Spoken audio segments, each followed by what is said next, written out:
Sa ngalan ng Ama at ng Anak at ng Espiritu Santo. Amen.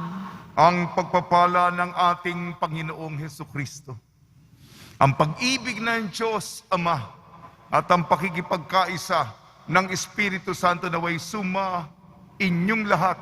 At sumaiyo rin. Araw ng Biyernes, mahalaga po ito para sa ating mga deboto ng Poong Jesus Nazareno. Bawat isa, nagdadasal tayo sa ating kapwa deboto. Bawat isa sa ating, bawat individual, ating pinakamalalim na kahilingan. Lumalapit tayo, nagmamakaawa tayo, naninikluhod tayo, humingi tayo ng pabor. Bawat isa sa atin may pinagdaraanan. Napakadami natin. At tayo'y lumalapit sapagkat tayo'y nangangailangan. Desperasyon. Wala na tayong ibang makakapitan kung hindi ang kanyang kabutihan. Kung maari, Panginoon, kung maari lang, di kami karapat-dapat sa harapan niyo. Kami lang po ay nakikiusap ng sinsero upang ang aming hinihingi, kapakanan naman ito para sa aming mahal sa buhay, ay iyong dinggin. Mga kapatid, aminin po natin ating mga kasalanan upang tayo maging marapat gumanap sa banal na pagdiriwang. Inaamin ko Sa makapangyarihang Diyos at sa inyo mga kapatid, nalubha akong nagkasala sa isip, sa salita at sa gawa, at sa aking pagkukulang, kaya isinasamo ko sa mahal na Birhing Maria, sa lahat ng mga anghel at mga banal, at sa inyo mga kapatid, na ako'y panalangin sa Panginoong ating Diyos. kaawaan tayo ng makapangyarihang Diyos. Patawarin tayo sa ating makasalanan at patnubayan tayo sa buhay na walang hanggan. Amen. Panginoon, kaawaan mo kami. Panginoon, kaawaan mo kami. Kristo, kaawaan mo kami. Kristo, kaawaan mo kami. Panginoon, kaawaan mo kami. Panginoon, kaawaan mo kami. Manalangin tayo. Ama naming makapangyarihan, gawin mong kami mabihisan ng tanang kabutihan ng puso ng iyong anak na minamahal. At pag-alabi nawa kami ng kanyang loobin at kaisipan upang kaming naging kanyang kalarawan ay maging dapat makasalo sa walang maliw na katubusan. Sa pamamagitan niya, kasama ng Espiritu Santo, magpa sa walang hanggan. Amen. Magsiupo muna po ang lahat.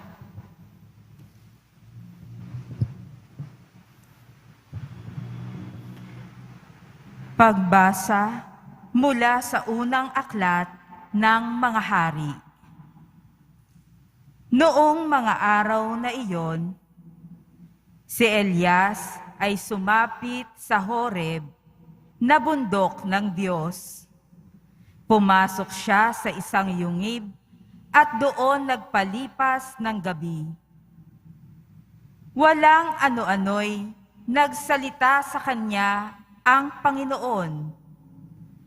Lumabas ka at tumayo sa ibabaw ng bundok sa harapan ko. Pagkasabi nito'y, dumaan ang Panginoon at umihip ang napakalakas na hangin. Sumabog ang bundok at nagkadurog-durog ang mga bato sa lakas ng hangin. Ngunit wala sa hangin ang Panginoon. Nang tumigil ang hangin, ay lumindol. Ngunit wala sa lindol ang Panginoon. Pagkalipas ng lindol, ay kumidlat. ngunit wala rin sa kidlat ang Panginoon. Pagkalipas ng kidlat, narinig niya ang isang banayad na tinig. Lumabas si Elias, tinakpan ng balabal ang kanyang mukha at naghintay sa bunganga ng yungib. Narinig niya ang isang tinig na nagsabi, "Elias, bakit ka naririto?" Sumagot siya, "Dahil po sa aking malaking pagmamalasakit para sa inyo, Panginoon, Diyos ng mga hukbo. Tinalikdan ng bayang Israel ang inyong tipan. Winasak ang inyong mga dambana. Pinagpapatay ang inyong mga propeta. Ako na lamang ang natitira, at hinahanap nila ako upang patayin." Sinabi sa kanya ng Panginoon, "Bumalik ka sa iyong dinaanan, sa ilang napatungong Damasco. Pagdating mo ng lunsod, pahiran mo ng langis si Jasael bilang hari ng Syria, at si Jehu na anak ni Namsi bilang hari ng Israel. Pahiran mo rin ng langis si Eliseo na anak ni Safat na taga Abel Mehola bilang propetang hahalili sa iyo." Ang salita ng Diyos. Salamat sa Diyos.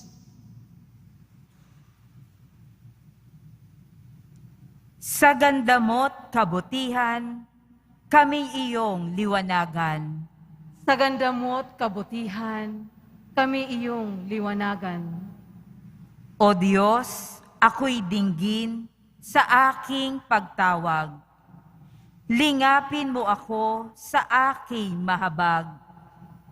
Ang paanyaya mo'y lumapit sa akin. Huwag kang magkukublit, kita'y hahanapin. Sa ganda mo't kabutihan, kami iyong liwanagan. Huwag kang magagalit, huwag mong itatakwil. Akong katulong mo at iyong alipin. Tagapagligtas ko, huwag akong lisanin. Sa ganda mo't kabutihan, kami iyong liwanagan. Ako'y nananalig na bago mamatay. Masasaksihan ko ang iyong kabutihan na igagawad mo sa mga hinirang. Sa Panginoong Diyos, tayo'y magtiwala. Ating patatagin ang paniniwala. Tayo ay umasa sa kanyang kalinga. Sa ganda mo't kabutihan, kami iyong liwanagan. Magsitayo na po ang lahat.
Sumainyo ang Panginoon.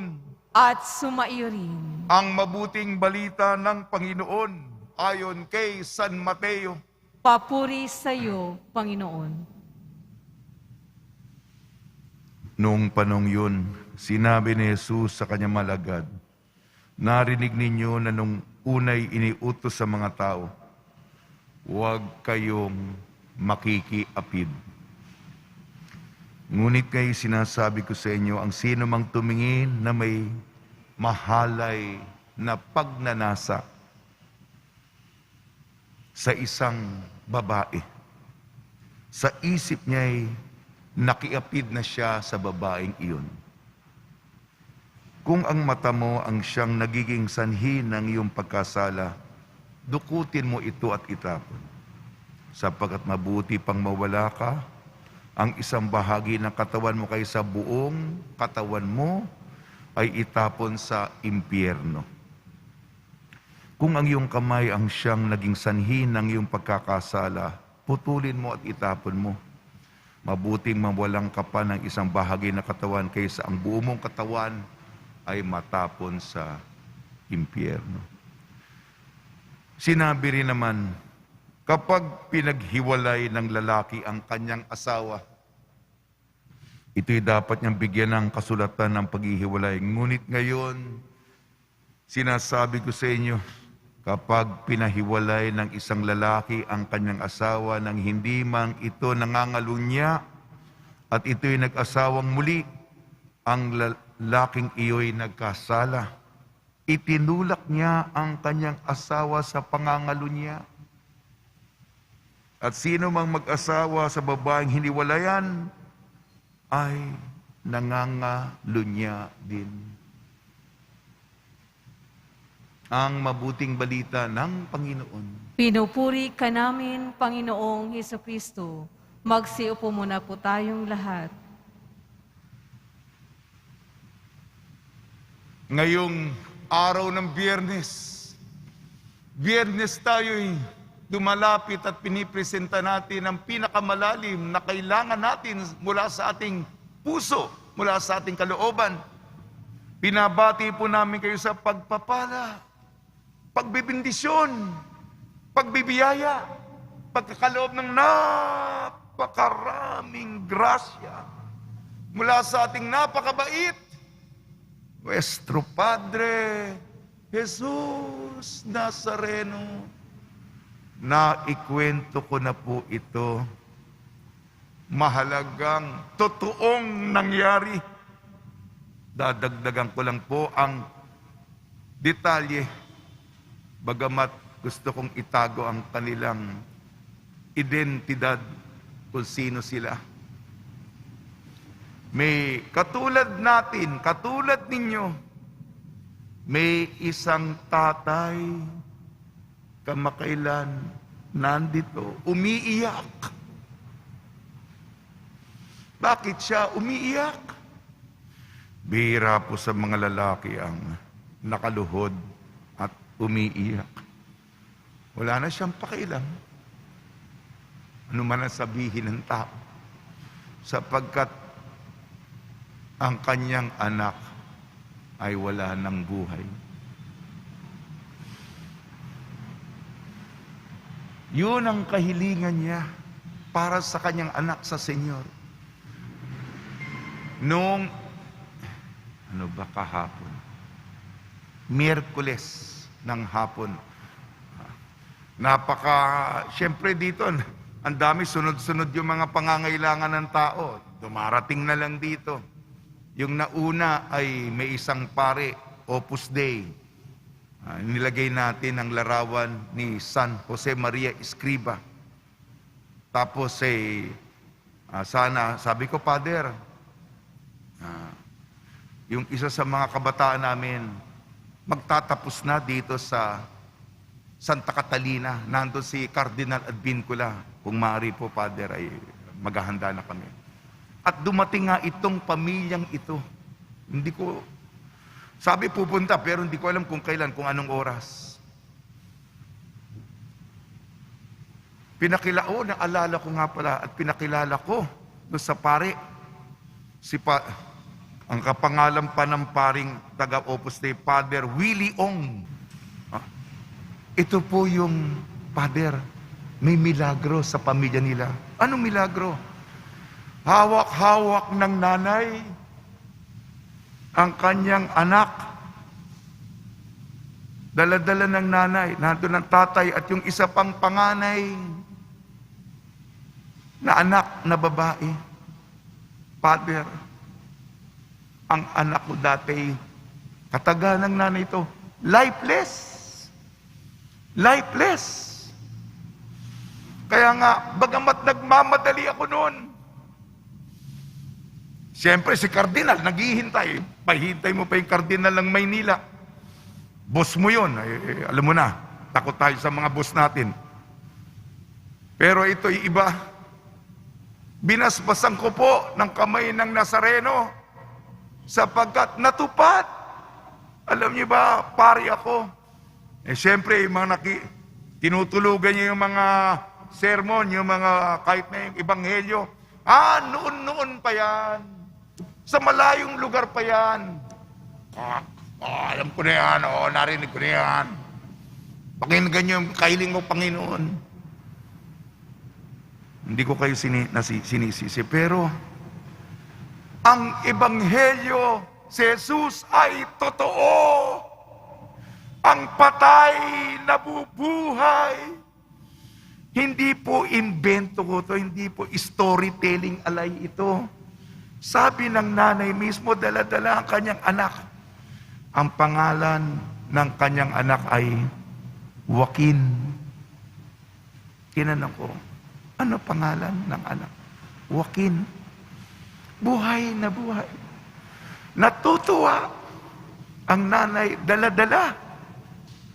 Binasbasan ko silang apat ng kamay ng Nazareno. Ang natutuwa, alam nyo, sa lahat, yung panganay na kapatid na babae, yun ang napapaiyak. Nabuhay ang kanyang kapatid. Alam nyo ba yan? Patay. Nabanggit na ako milagro sa inyo ng Nazareno. Bulag. Si John Ken, nakakakita. Lumpo. Yung jeepney driver na taga Bulacan. Balangay, miyembro ng Balangay. Lumpo. Ngayon, nakakalakad, nakakapasada na. Kaya lang, sa taas ng presyo ng gasolina, ewan ko kung namamasada siya. Pero ito, bulag, nakakakita. Lumpo, nakakalakad. Pero patay. Buhay. Purihin, dakilain, sambahin. Kulang ang aking pananalita, Panginoon, upang pasalamatan ka. Ako na nakasaksi na hindi karapat dapat ako upang kung lumalapit tayo, kung umiiyak tayo, kung sincero tayo sa ating kahilingan, kahit patay na ang inyong anak, bubuhayin ng Panginoon. Sige na po, sinagam. Yun po yung aking aral. Ako, pare, meron akong asignatura. Papaliwanag ko yung salita ng Diyos. Kahit na hindi kayo makinig sa mga susunod ng sasabihin, okay lang. Sa ating unang pagbasa, unang hari, nasaan ba yung Diyos? Hinahanap natin ang Diyos sa mga espektakular, sa mga ingrande, sa mga palamuti, sa mga kaek-ekan. Wow! Wow! Masindak silang lahat. Dumating ang malakas na hangin. Kasing lakas ng super typhoon, signal number 5. Nandun ba ang Diyos? Wala. Ito ko si Propeta Elias. Pagkatapos ng napalakas na hangin. Dumating naman ang lindol. Magnitude. Di ko alam, napakataas. Yumayanig na. Kaliwat kanan. Taas, baba. Nandun ba ang Diyos? Sa lindol? Wala. Pagkatapos ng hangin, pagkatapos ng lindol, apoy na lumilihab. Napakainit, nakapapaso. Dumidikit na sa balat, sa mukha ang apoy. Nandun ba ang Diyos sa matinding init ng apoy? Nakakapaso, nakakasunog? Hindi po. Sensitibo si Elias. Meron isang bulong na tinig. At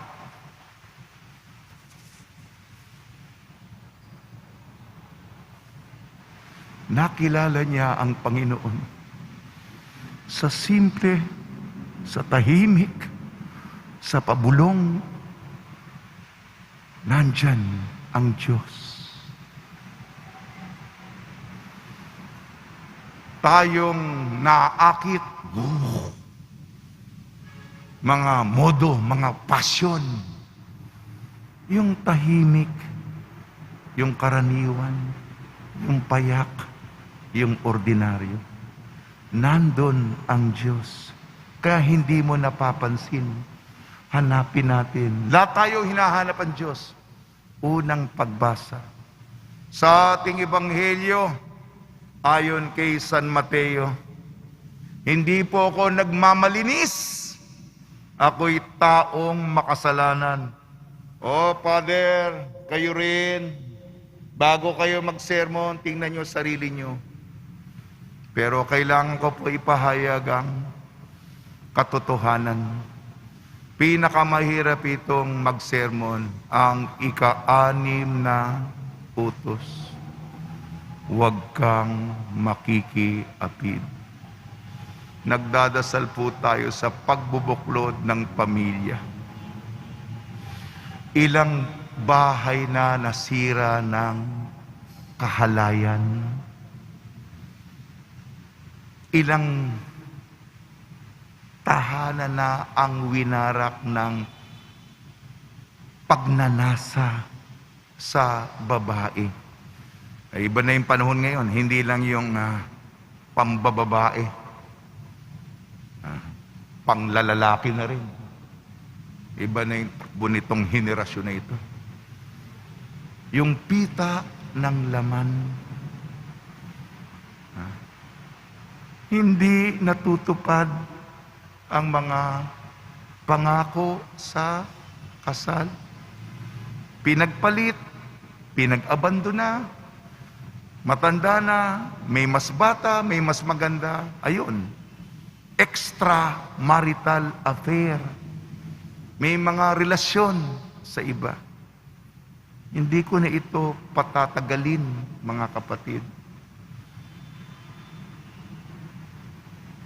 Sinisira, winawarak, binubuwag ang kagandahan ng pamilya, ang mga mahal sa buhay. Kaya paalala sa atin, hindi ka nga nakikiapid, pero sa isipan mo, sa puso mo, puro kabuktutan, kadumihan, doon nagsisimula yan, mga kapatid.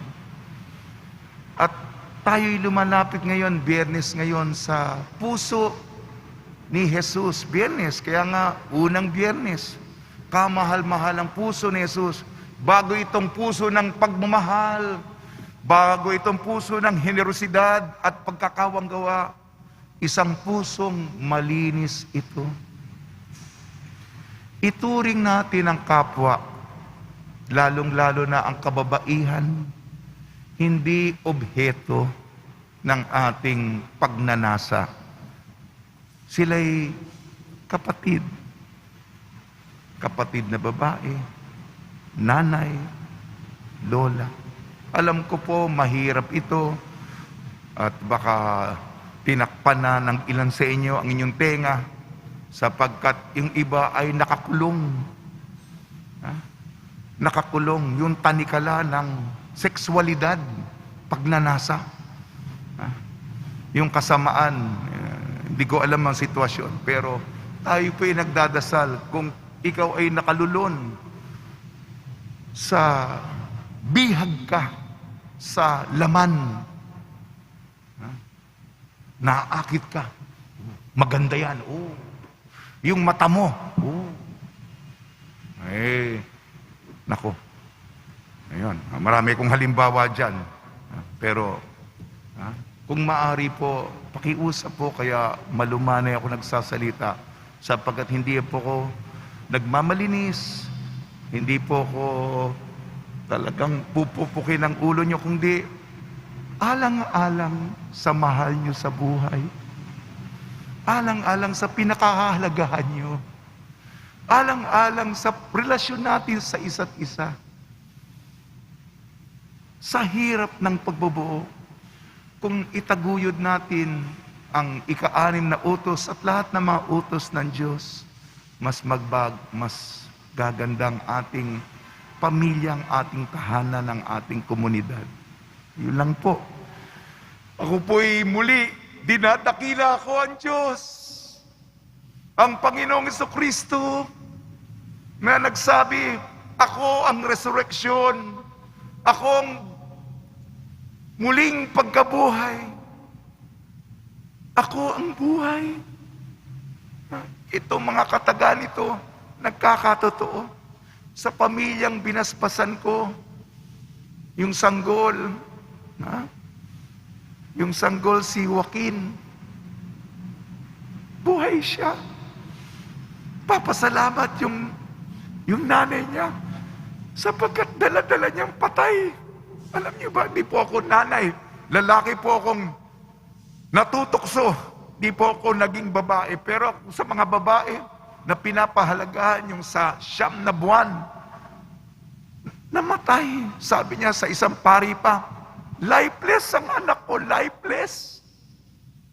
Ngayon, masigla, mabigat, guwapo, pinagmamalaking anak nila, kapatid niya. Dakilain muli natin ang kapangyarihan ng puon. Sa tulong ni Maria at ni San Jose, muli, katulad ng tatay na nagmakaawa na buhayin ang kanyang anak, gayon din tayong sincero, ilapit ang ating petisyon, sapagkat mawain ng Diyos. Walang imposible sa Kanya. Walang hindi makapangyayari ang Diyos. Kaya nga, Diyos ay Diyos. Maniwala tayo ng taimtim. At purihin natin sa ating buhay ang ating Nuestro Padre Jesus Nazareno.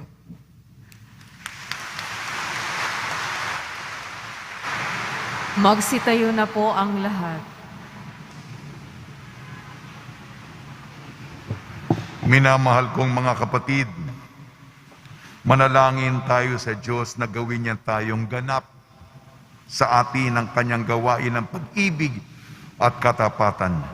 Tugon po natin, gawin mong kaming banal na tulad mo, Panginoon. Gawin mo kaming banal na tulad mo, Panginoon. Ang simbahan naway magpatuloy na ipahayag ang karangalan ng kasal at tulungan ang mga mag-asawa na manatiling magkasama sa banal na pagsasabuhay ng kanilang buhay may asawa. Manalangin tayo. Gawin mo kaming banal na tulad mo, Panginoon. Ang mga mag-asawa naway maging matalas ang pakiramdam sa pangangailangan ng bawat isa at matagpuan ang tunay na kaligayahan sa buhay nilang pagsasama. Manalangin tayo. Gawin mo kaming banal na tulad mo, Panginoon. Ang mga dumaranas ng kahirapan sa buhay, may mag-asawa naway patuloy na magsumikap na isabuhay ang kanilang mga pangako. Manalangin tayo. Gawin mo kaming banal na tulad mo, Panginoon.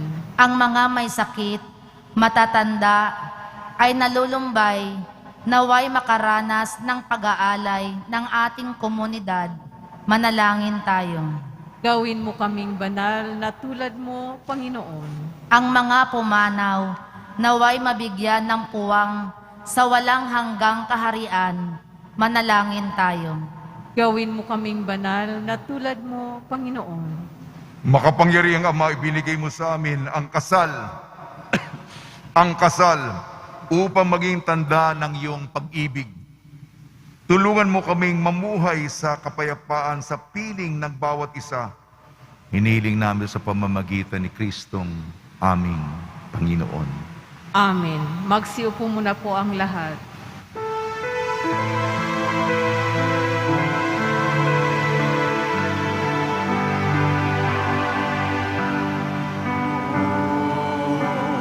Jesus Nazareno, naririto kami sa harap mo. Malakati na may alay namin sa'yo, mula sa tangkay ng ubas at butil ng trigo, upang maging dugo't katawan mo. Jesus Nazareno, anak ka tinapay sa tanan, ay nagbibigay buhay, biyayang kaloob mo ay aming inaalay, aming hiling magpapala, buhay na nalisay.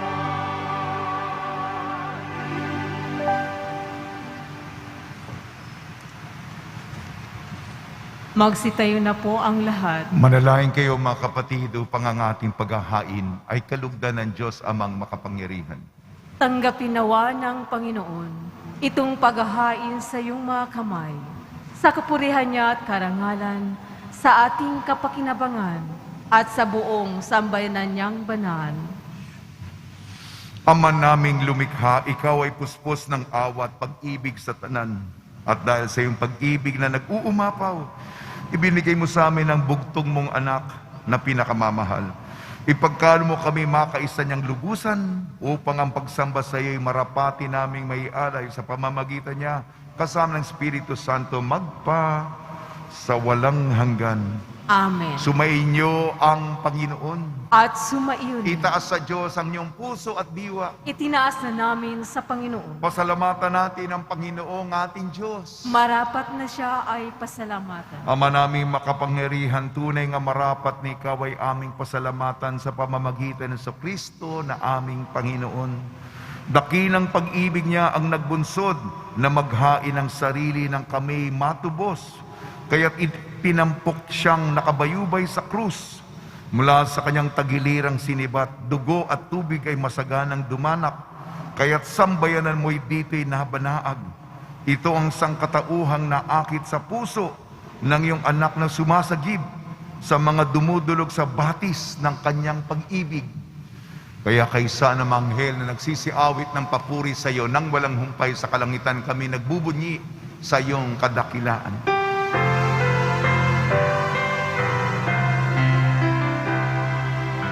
Santo, Santo, Santo, Panginoong Diyos ng mga hukbo, napupuno ang langit at lupa ng kadakilaan mo. Hosana sa kainan.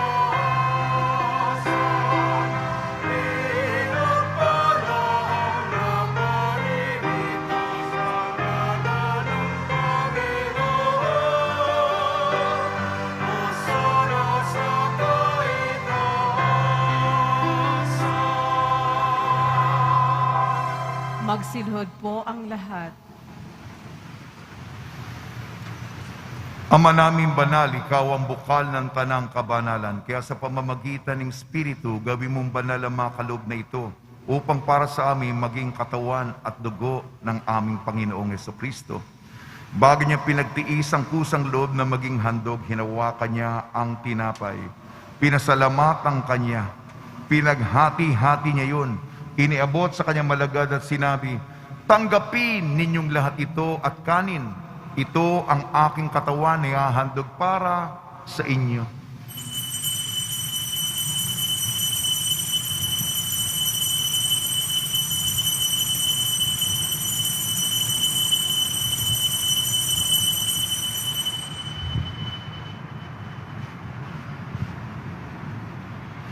Gayon din naman nang matapos ang hapunan, hinawakan niya ang kalis, muli kanyang pinasalamatan. Inibot niya ang kalis sa kanyang malagad at sinabi, "Tanggapin ninyong lahat ito't inumin. Itong kalis ng aking dugo, ng bago at walang hanggang tipan. Aking dugo na ibubuhos para sa inyo at para sa lahat. Sa kapagpapatawad ng makasalanan, gawin ninyo ito sa pag-alala sa akin."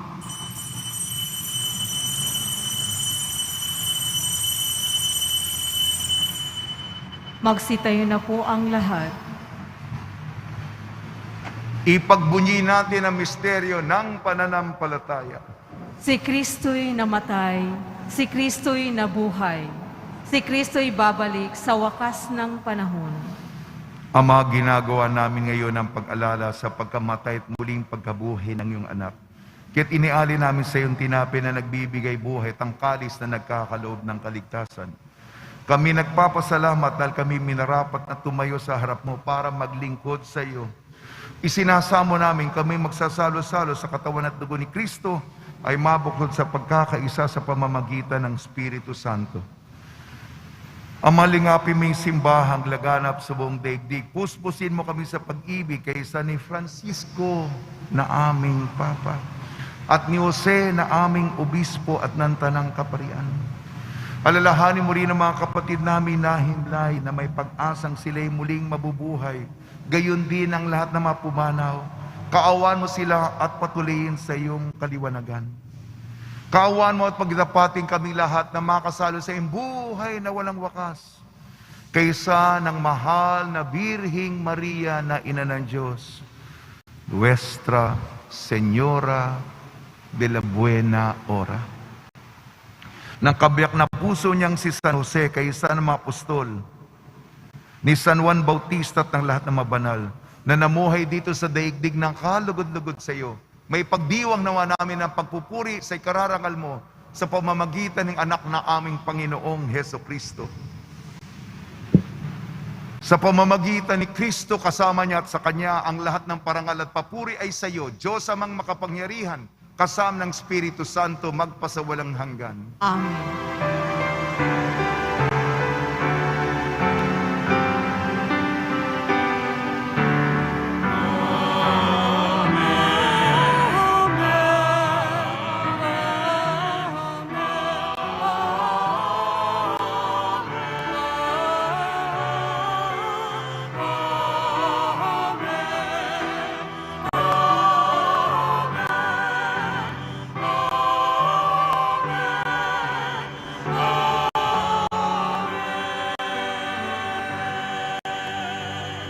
Sa tagubili ng mga nakakagaling na utos sa turo ni Jesucristo na Panginoon natin na Diyos, ipahayag natin ng lakas loob.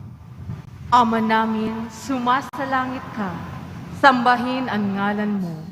Mapasa amin ang kaharian mo. Sundin ang loob mo dito sa lupa para nang sa langit. Bigyan mo kami ngayon ng aming kakanin sa araw-araw at patawarin mo kami sa aming mga sala para nang pagpapatawad namin sa nagkakasala sa amin, at huwag mo kaming ipahintulot sa tukso, at iadya mo kami sa lahat ng masama. Hinihiling namin kami iadya sa lahat ng masama, pagkalooban ng kapayapaan, araw-araw iligtas sa kasalanan at ilayo sa lahat ng kapahamakan. Samantalang aming pinananabikan ang dakilang araw ng pagpapahayag ng tagapagligtas naming si Jesucristo.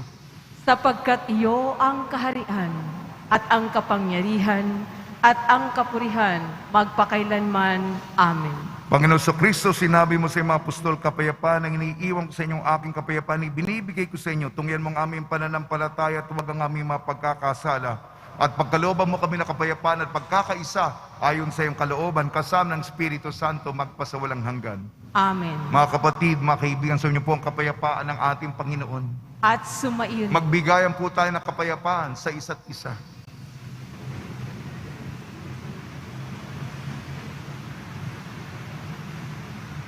Kordero ng Diyos na nag-aalis ng mga kasalanan ng sanlibutan, maawa ka sa amin.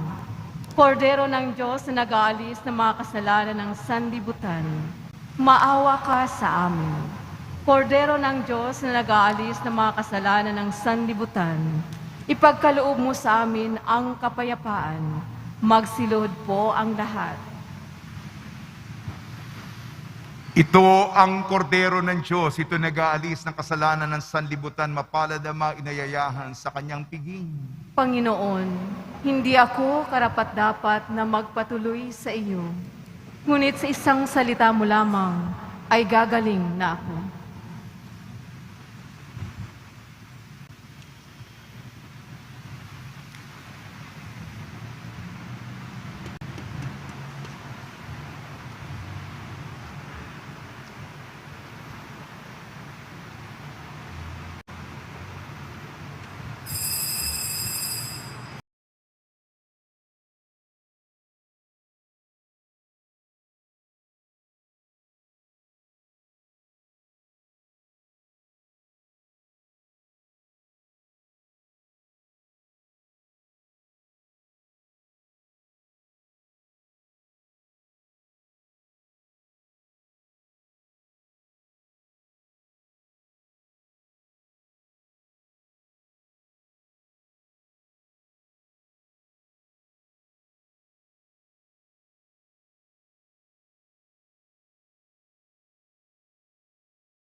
Magsitayo na po ang lahat. Manalangin tayo. Ama namin mapagmahal, kami nagsalo-salo sa iyong piging ng pag-ibig na banal ay nagmamakaawang iyong pagbigyan upang si Kristo ay makalarawan sa lupang ibabaw at maging marapat na makatambal siya sa kalangitan. Sa pamamagitan niya kasama ng Espiritu Santo, magpasawalang hanggan. Amen. Pagbabasbas sa mga deboto ng kanilang mga kahilingan at dasalan, mahal na pong Jesus Nazareno, inayag mo sa pamamagitan ng krus ang walang maliw na pag-ibig ng Diyos sa sangkatauhan. Pakinggan mo ang kahilingan niyong angkan na nagsusumamo sa iyo. Makamtanawa nilang inyong katugunan at tanggapin na kasagutan na may utang na loob na tinatanaw. Basbasan din po niyong mga daladala nila mga imahin at dasalan. Sa pamamagitan ng bendisyon na ito na may maalala ng mga pangal sa binyag, Niklaw ibig at paglilingkuran bilang Panginoon, magpasawalang hanggan.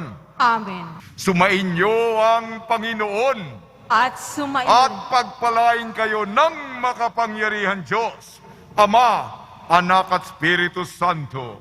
Amen. Taglayin po niyo sa inyong pag-alis ang kapayapaan ni Jesu Kristo. Salamat sa Diyos.